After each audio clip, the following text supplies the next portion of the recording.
गोखले पुलाच्या एका बाजूचे काँक्रिटीकरण पूर्ण झाले आहे। पुलाची एक बाजू 25 फेब्रुवारी पर्यंत सुरू करण्याचे प्रयत्न आहेत। अंधेरी पूर्व पश्चिम या भागाला जोडणारा हा महत्त्वाचा हा गोखले पूल आहे आणि आता लवकरच त्याचे एका बाजूचे काँक्रिटीकरण हे पूर्ण झालेले आहे। 25 फेब्रुवारी पर्यंत पुलाची एक बाजू सुरू करण्याचे प्रयत्न सुरू आहे।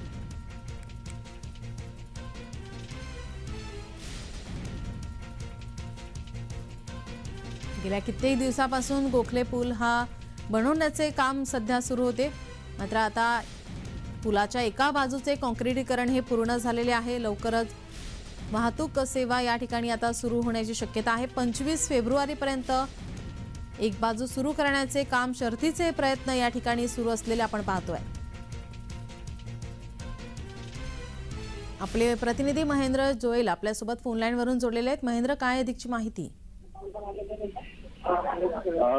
नक्कीच जान्हवी, 3 जुलै 2018 हा ब्रिज पडला होता आणि त्यानंतर एक महिला त्यामध्ये मृत्यू झाली आणि त्यानंतर या जो दहन होण्यासाठी बंद करण्यात आला होता आणि 2022ला या पुलाचं बांधकाम चालू झालं। 2023 मध्ये आता मागच्या आठवड्यात दोन आठवड्यापूर्वी हा ब्रिज गर्डर करण्यात आला, पण महत्वाचा टप्पा होता तो हा सिमेंट काँक्रिटीकरण करण्याचा, तो आता पूर्ण झालाय आणि त्यानंतर तो सुकण्यासाठी ठेवण्यात आलाय आणि आता कमीत कमी 21 दिवसाचा कालावधी आहे जो या सिमेंट काँक्रिटीकरण करण्यासाठी लागणार आहे। तोपर्यंत जी उर्वरित कामे आहे ती पूर्ण करण्यात येणार आहे आणि त्यानंतर 25 फेब्रुवारी पर्यंत एकेरी वाहतूक सुरू करण्यात येणार आहे आणि महत्वाचं म्हणजे या पुलावर पहिल्या टप्प्यात हलक्या वाहनांना प्रवेश दिला जाणार आहे।